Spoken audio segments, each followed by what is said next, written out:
Hello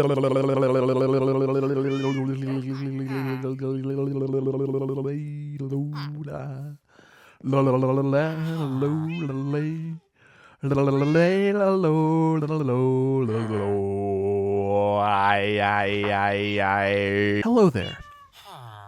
Welcome back once again to Fantasy Football, but I'm playing Minecraft also. The best fantasy football broadcast, or in this case, podcast, almost, show where it's the best of the shows where fantasy football is discussed whilst the host plays Minecraft. So today, so first of all, you might be thinking to yourself, hey, wait a second. It's been more than a week since you posted an episode, and you said you were going to do 2 episodes a week. Yeah, well, about that, I'm the king of the mountain. So here's the deal with that. So I'm not going to do 2 episodes a week after all. I just have other things in life, that require my attention. They're more important in the grand scheme of things than this. So yeah, that's what it is. Instead of 2 shows a week, I'm going to do 1 show per week. And instead of reviewing all the football games and or previewing all the football games for the next upcoming week, each episode once a week is just 1 segment. It's 1 segment generally about, oh, you jerk. It's 1 segment generally about fantasy football. And it'll be about something specific. It won't be, it'll be specific, but in general, it'll be about fantasy football. Upon reflection, I was like, the time and energy and creativity that I have and I'm spending content creation wise should be and will be channeled to something a bit more meaningful, a bit more substantial than just another guy doing fantasy football stuff. Because that's the last thing this world really needs is just another fantasy football schlub, right? So on that note, let's get started. On that note, the topic today is going to be defenses and kickers for the rest of the season. So we're currently on, what is it? We just finished week 8? Or did we just finish week 7? We just finished week 7, I think. Yeah, week 7.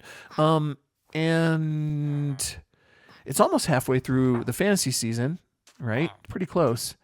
So we're maybe more than half. Anyway, the point is, we're getting on in the fantasy season, and it feels like now is a good time to stop and take an assessment of where things stand. And furthermore, depending on where your team is at this point, now is a good time to start to make rest of season kind of decisions about specifically the defense and the kicker position. So what we'll do in this episode is for each of those 2 things, defenses and then kickers, we will basically be breaking down kind of which are looking like the top ones to have right now. So we'll be talking about the schedule for the defenses, generally speaking, which defenses have good schedules and are good. And we'll, of course, be revisiting the top 12 kickers and looking at which kickers you should be looking at for your fantasy team. I'll give you my sense of who you should be holding on to versus dropping. I already am starting to see people in my league this week finally come around, in my leagues, plural. People are coming around finally on Will Reichard, Minnesota Vikings kicker.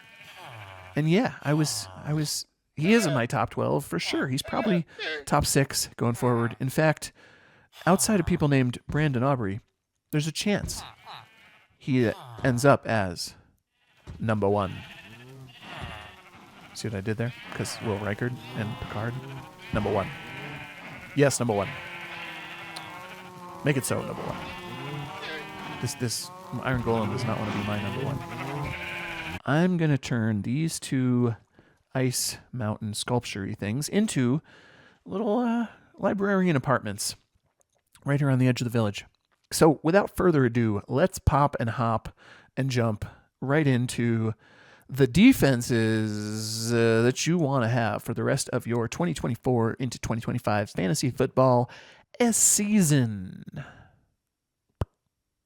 Boop, boop, boopity boop, hey, blocky boops, blocky, boopy blocks, blocks, bloops. I mean bops, I mean boops, I mean blocks, lots of blocks and bops and boops and bops and lots of blocks. Boom, boom, boom, boom, boom, boom, boom, boom.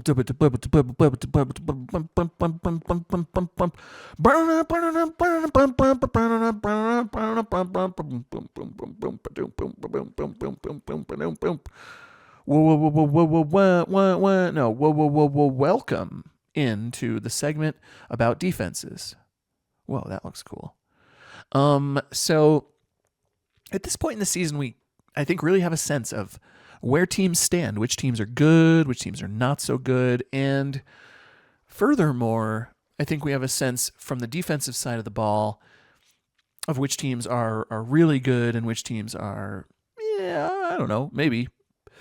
And there's a good amount of good defenses. And so what we're going to look at here is, first of all, I'm just going to talk about the good defenses that are out there, and we're going to look at their schedules and say, which of these defenses has good matchups, which of these defenses, if you're the kind of person who wants to have two defenses, particularly heading into the late part of your season on your roster, you hold on to two, in other words, or maybe you stream one, but you hold on to another one for good matchups.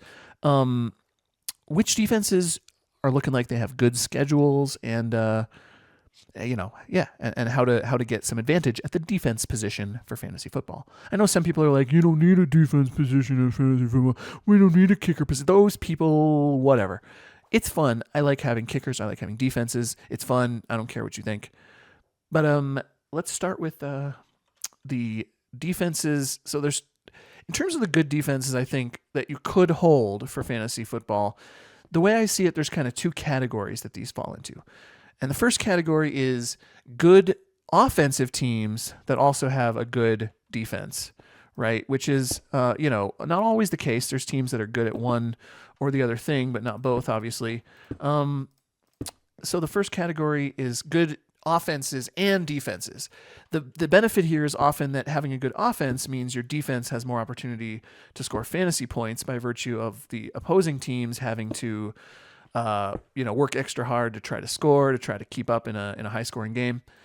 And so the defenses that fall into this category for me include, there's a bunch of them this year, actually.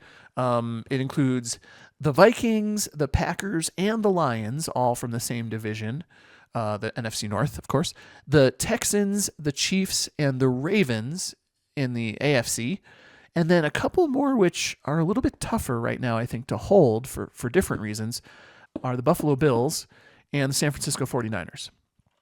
And I say this in part based on schedule, although those aren't the only teams with tough schedules coming up, but in part because, right now for the 49ers, things aren't quite looking great, and the defense isn't exactly playing at a world-beating kind of level right now. So Vikings, Packers, Texans, Chiefs, Ravens, Lions, and then to a lesser extent the Bills and the 49ers. Those are all teams that are good on offense and have that advantage, have that going for them, but also have strong defenses. The second category is teams that seem like they're okay as overall as a team, but this is teams with slightly more suspect offensive situations, but they clearly have established that they have good defenses. And so in this category, we have teams like the Jets, maybe. The Jets have had some issues, but the Jets defense still could be in there. But definitely the Chargers, definitely the Denver Broncos fall into this category, right? And obviously, and you could argue about whether this team belongs on the other tier. I don't think they do. But the Pittsburgh Steelers is the other team here who clearly has a good defense, potentially a little bit more of a suspect kind of situation on the offensive side of the ball. But it depends, on how you feel overall about that team. And then I think that's the whole list, right? Those are the good defense. Oh, the Bears. I forgot about the Bears. Oh, and the Bears are on another team with offensive questions, but, still a very good defense, clearly in a situation where they may be able to succeed as a team, in the same way that those other teams I listed. Broncos may be having some issues, but they still have been putting some things together on offense, have had some promise. And overall, this is, I would describe this as a team, and the Chargers, of course, fall into this category as well, and the Jets. These are teams that might be able to put things together on offense and do enough to to secure a winning record and make it to the playoffs. So, that's what you want. You want a team that's not so bad that they're going to be behind every game. Although in the case of someone like the Broncos, you may find that that's actually what's happening some of the time. And you want situations like that where you have a good offensive counterpoint to a good defense. So full list of good defenses on less than guaranteed good offenses. To me, that is the Broncos, the Jets, the Chargers, the Steelers, and the Bears. Oops.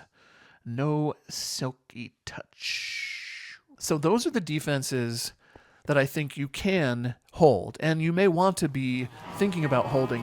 So with that said, I'm going to talk a little bit about their schedules real quick, and we'll see which of these teams are kind of in the what? Why don't I? Okay, I'm thinking about stuff and doing stuff simultaneously. Hey, so I'm basing this schedule review on kind of how things stand today, and that should be kept in mind. And so each week I looked at each week in which teams have matchups that are good each week.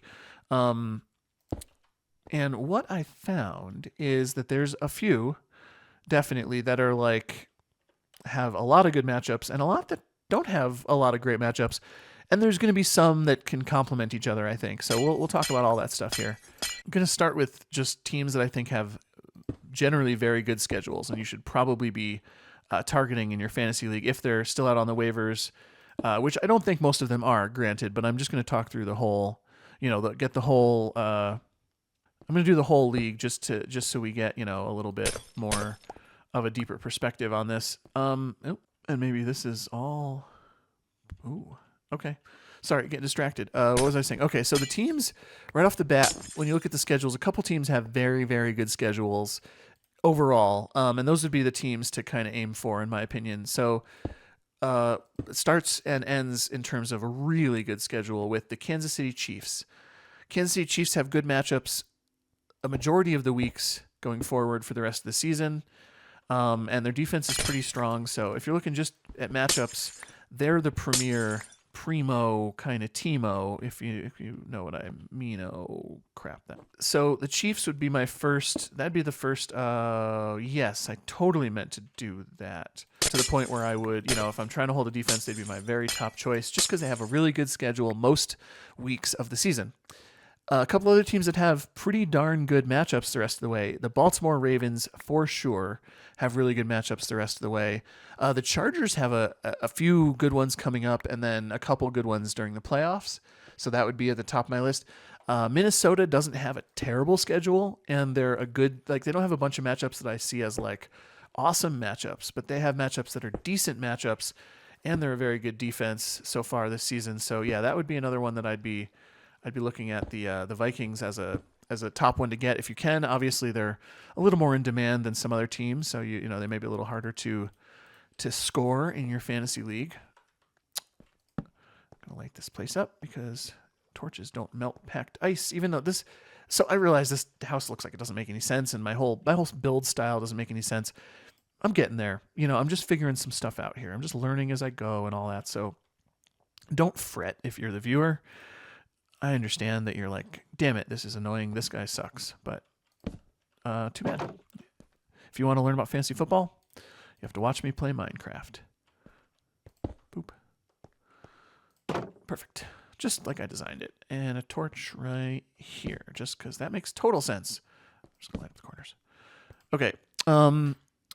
Yeah, so you got some other defenses out there that have 3 or 4 good matchups coming up. Houston, what do you call it? Detroit, Buffalo, Denver, good stuff. So let's talk about these combos. So, and just to be clear, and I'll talk about this as the last part of this, I did look at other defenses that I don't quite consider on that tier, based on their matchups. Teams like Philadelphia Eagles, New Orleans Saints, the New York Giants, even Cincinnati. I mean, there's a number of teams that in a good matchup are perfectly good defense to start, and they have good matchups. So I'm going to talk about those as well on the weeks that they have good matchups, but just kind of give you a sense of a few of those to look for in the future on the season. If your league is really thin at defense and you just want to hold teams that have a few good matchups towards the playoffs, Cincinnati definitely falls in that category. The Atlanta Falcons fall into that category. Indianapolis has good playoff and championship matchups, as well as one other good matchup, although I don't know if their defense hits that level. You got Miami with a couple good weeks in there and a decent defense. Giants don't have a lot of good matchups, but they are a good defense. New Orleans has a good amount of matchups that are good. So Philly, New Orleans, Washington, Cincy, there's a bunch of them. But anyway, so starting with looking at week 8, this is a great week for this because there are a bunch of, well, it's a great week or a bad week because there's a bunch of teams that are really good defenses as like maybe hold defenses that also have really good matchups in week 8, right? Or at least decent matchups in week 8. So you got Kansas City, obviously that's a top one for me. But the Lions have a super great matchup this week. Steelers have a good matchup. Texans have a good matchup. Denver has a great matchup now that Andy Dalton's been ruled out for that game. The Packers, maybe, if you don't trust the Jaguars as a matchup. But the Jets have a good matchup. The Chargers have a good matchup. The Ravens have a good matchup. So I don't know which ones of those I repeated, but there's a bunch, is my point. And then in addition to that, there's probably other streamers, but you should go for one of those teams because those are teams you want to hold anyway. Getting ahead to week 9, you still have good matchups for the Chargers. You have the Vikings. The Bills now have a good matchup for week 9. Not all the teams that have good week 8s have good week 9s. A lot of them don't, with the exception of like the Chargers, maybe Baltimore. But there's a bunch of good streamers for week 9. There's Cincinnati has a good matchup. Tennessee versus New England. So one or both of those. Probably New England would be my lean. But Philly has a good matchup, or at least an okay matchup, maybe. New Orleans, I put Washington with a question mark too for week 9, not week 8. But you could try in week 8. I think the Bears have a better week 8 matchup now, obviously, with Jaden Daniels likely to miss the game. But yeah, as the weeks go on, you have different weeks with good matchups, different weeks without. Keep in mind, not every week has a ton of good streamer options. So in my opinion, you're better off to try to hold one of these good defenses and play them through some tougher matchups, as long as you're looking ahead and making sure that you can't do better on the waivers, because other teams will be getting dropped during bye weeks and stuff. You'll notice, though, that teams like Dallas, teams like the Philadelphia Eagles, they didn't even make it onto my list of good defenses. Miami, maybe if Tua comes back and that offense can take a step forward, then maybe the defense also can take a step forward. Okay, so we got to look at which of these, if I'm going to hold on to 2 defenses, or if I'm going to stream, like hold one, stream the other position, what are some defenses that I should be really prioritizing going forward? And again, I realize that all these defenses aren't out on your waivers. So if you can get Kansas City, or as a second choice here, Baltimore, my goal would be to get one of those two, because they have the best matchups rest of the season, just week by week. And again, if the Vikings are right up there for me as a tier, but they don't have the best matchups every week.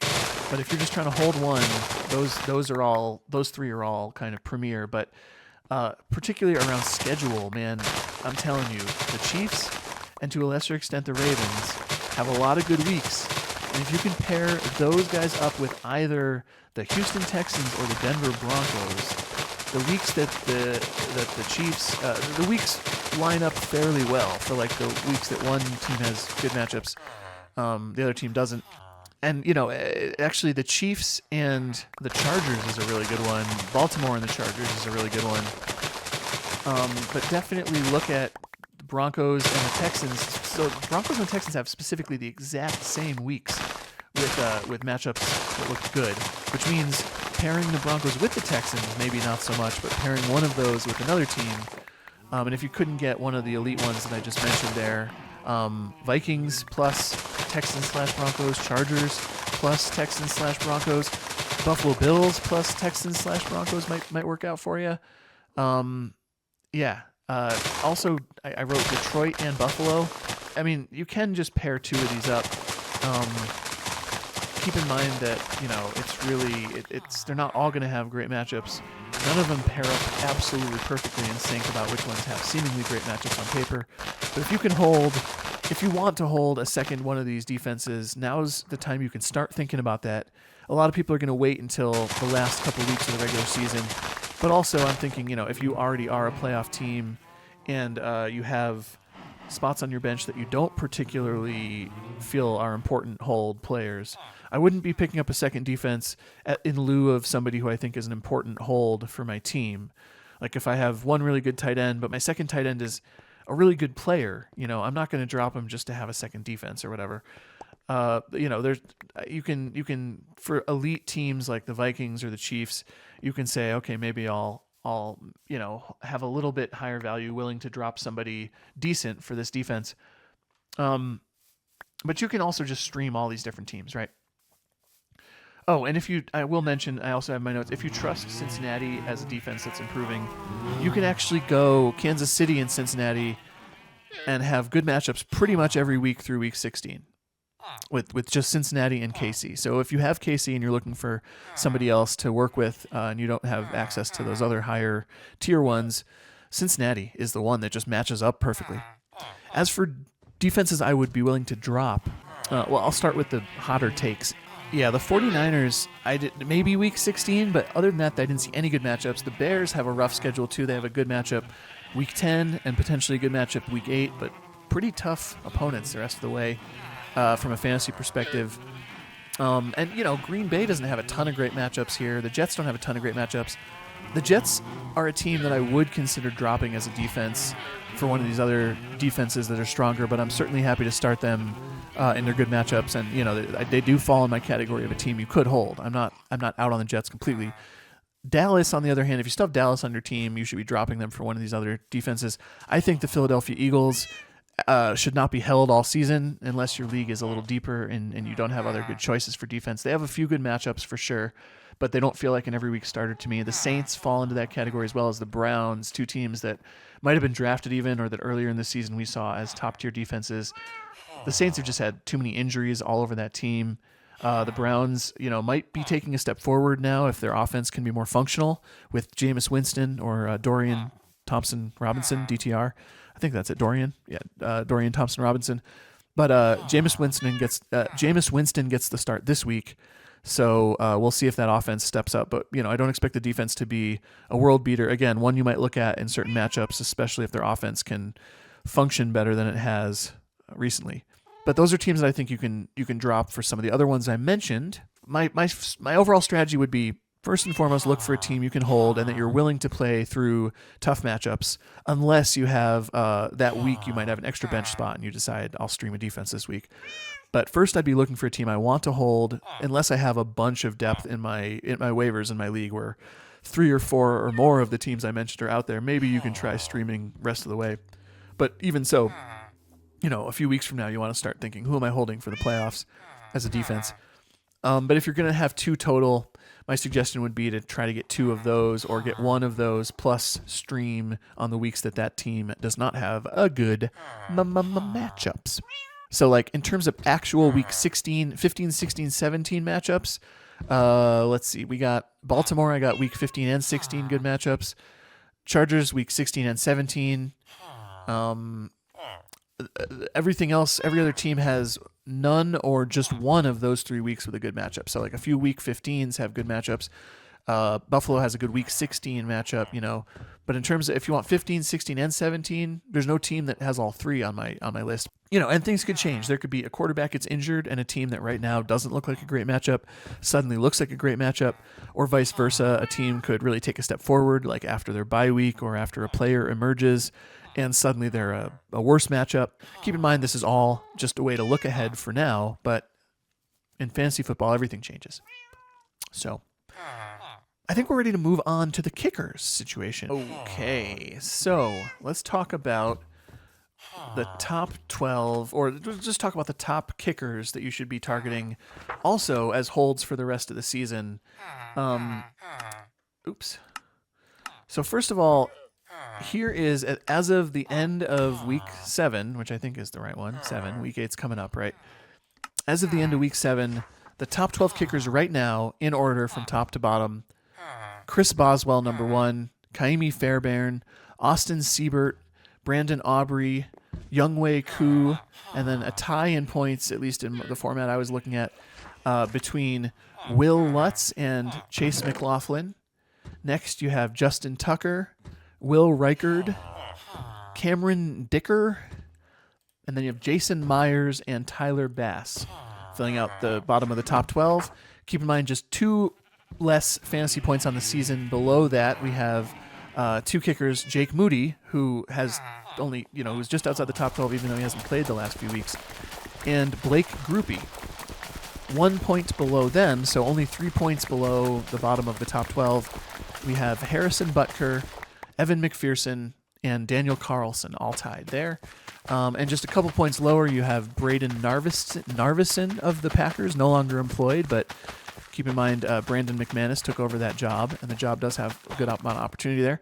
You also have Cam Little of the Jaguars and Jake Bates of the Detroit Lions. All the other kickers in the league are below 50 fantasy points at this point. And after 7 weeks, I don't consider that great. I think you want a kicker who you think can get 10 points on a regular basis with upside for more. So I don't consider any of those guys prospects, with the exception of 2 guys. One is Cairo Santos, who I expect to come on as the season goes on and score more, and Brandon McManus, who took over that job on the Packers, which is a good opportunity. But if your kicker was not named, if you got Jake Elliott or Jason Sanders or Dustin Hopkins on your fantasy team, I mean, you might have some potential, but I think you should drop those guys for the dudes above. And that's not to say that the ones that are in the top 12 now are my top 12. So let me give you my top 12. So my top 12 kickers for the rest of the season, and I guess I can do this in kind of like loosely in tiers. At the top tier, I still think Brandon Aubrey is in a tier by himself. But if I'm looking at one tier just below that, it's probably Kaimi Fairbairn for me. And then just below that, starting the next tier or potentially in that tier, I really think Cameron Dicker is it. He's not the only one, but Cameron Dicker is a top 6 kicker the rest of the season, probably, in my opinion. I think Chase McLaughlin has a chance to be that, but I don't know anymore with the injuries to the Buccaneers, so I would probably move him down a little bit. I think Boswell is tough too because the Steelers don't have amazing matchups going forward, and he feels a little more game script dependent. If that team falls behind or if their offense can't get it going, I don't like Boswell quite as much. He's still in my top 12, but if I'm thinking of just which ones are at the top tier of my top 12, I gotta go Will Reichard and Austin Siebert. Maybe Younghoe Koo, but I don't know about that. I think it's Aubrey, Fairbairn, and then probably Dicker, Reichard, and maybe Siebert if Jaden Daniels only misses like 1 week or whatever. And then the rest of my top 12, we have Younghoe Koo, like I said, Chase McLaughlin, Harrison Butker, who I do believe will finish in the top 12, Justin Tucker, who I do believe will stay in the top 12, albeit towards the bottom of it, Boswell, who I think I mentioned already, and I'm going to give the last few spots to Jake Bates of the Detroit Lions, getting up in there, and I'm going to say I don't think it's actually going to be McPherson, although he would be right on the cusp, and he's getting beat out here by Will Lutz. So that's Aubrey, Fairbairn, McLaughlin, Butker, Tucker, Reichard, Dicker, Boswell, Koo, Siebert, Bates, Will Lutz.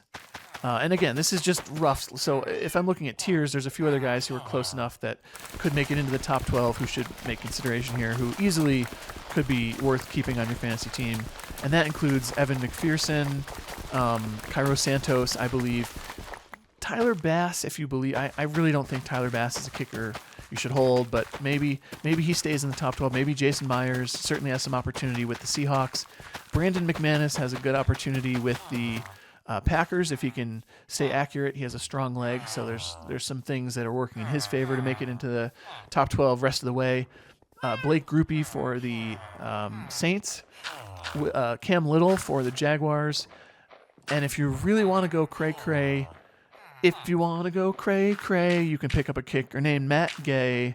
He might make it. He's the Indianapolis kicker.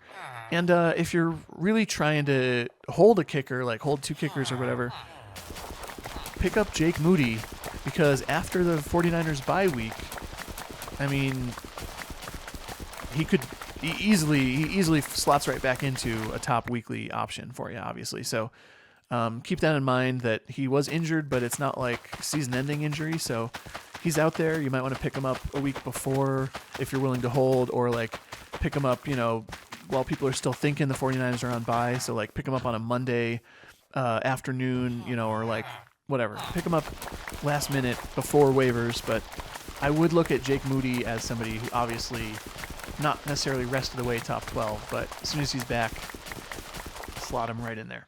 And I'm not interested in whoever the current 49ers kicker is, quite so much in general. I don't think they're going to be a great weekly value just because you got to put in a few different factors when you're considering kicker. I've covered this in a past video, but a big one is team trust. And if a kicker is a replacement guy and he starts missing some kicks, or he's not as good in practice, not as trustworthy as the kicker you started the season with, they might get less opportunities. They're going to be kept off the field, especially when you have these high-powered offenses like the 49ers, who are probably somewhat confident just going for it pretty regularly.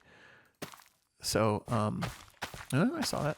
So yeah, those are the kickers I'd be looking at as my top 12. Keep in mind a few trends with these kickers. Not every kicker is on a great offense, but being on a good offense is good. But more importantly, I think a team with a good defense. Almost all the kickers I named in that top 12 are on a good defense, with the exception of guys like Brandon Aubrey. Maybe Younghoe Koo doesn't fall into that category. Maybe I don't know. The Buccaneers have had an okay defense this year, but McLaughlin doesn't necessarily fall into a team with a good defense, and Seibert on the Commanders. But a lot of those guys are on teams with good. Oh, I gotta go in the front door now. Huh. I'm gonna have to rethink this building a little. I'm not sure I like it. Yeah. So that's it. My top 12 rest of the season: Brandon Aubrey, Kaimi Fairbairn, Chase McLaughlin, Harrison Butker, Justin Tucker, Will Reichard, Cameron Dicker, Chris Boswell, Younghoe Koo, Austin Seibert, Jake Bates, and Will Lutz, beating out Evan McPherson for the last slot. And then runners-up include Cairo Santos, Tyler Bass, Brandon McManus might make it into the rest of season, but Jason Myers, Blake Grupe, Cam Little, and Matt Gay. Also pick up Jake Moody when he's back from the 49ers bye week. Those are the kickers you should be targeting. I didn't do them in order, but Aubrey's at the top there. Fairbairn. I don't know if you want to hold guys like Fairbairn or Boswell. I wouldn't hold them through the bye week at all personally. I'd be looking at kickers who've already had their bye week, like Will Reichard or Cameron Dicker, as top options. Jake Bates also is, he hasn't done a lot so far, but he has a good leg, and I think as the season goes on, there may be more opportunities that he's not just the extra point guy. Harrison Butker already went through the bye week too, right? Anyway, look for kickers that are already past their bye week if you are looking for somebody to hold, and then you can just forget about the position. I'm not looking too much into matchups when it comes to kickers. It's just a little too hard to predict how they do based on the matchup. But I do, if a game script seems favorable to a kicker, I think Seibert's going to maintain his top 12 value. I think Will Lutz and or Evan McPherson those are both guys that I want to have. It was really close for me to put one of them in the top 12 and not the other. Younghoe Koo gets long kicks, and he is not quite as accurate as someone else like Dicker. But I think Justin Tucker has also lost a little bit in the accuracy department, but he's still absolutely somebody I think will be fine on a good team. Same with Harrison Butker. McLaughlin, we'll have to see how this Tampa Bay offense adapts to losing Chris Godwin for the season and Mike Evans for short term. But I think there's still a high-powered enough offense that they're going to get plenty of kicker opportunities for a kicker that they trust who can kick from distance. So I guess that's it. Yeah, it feels weird to have such a short little, that was probably longer than it needed to be, but it's still short compared to what I was doing before.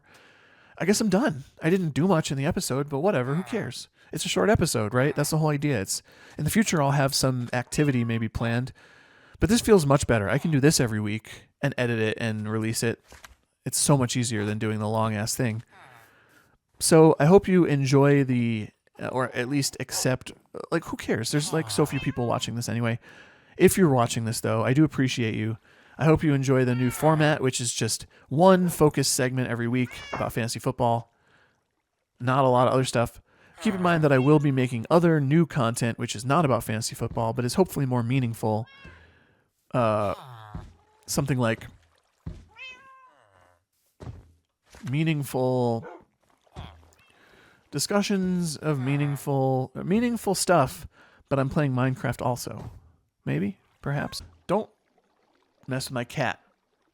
Don't mess with my heterochromia? Is that what you call it? Yeah. Don't mess with my heterochromiacular cat, you mother jerk. You jerk, don't mess with my heterochromiacular cat, or else I'll come after you. I don't care how many iron golems are around. I'm coming after you if you mess with my cat. Yeah, tell your friends.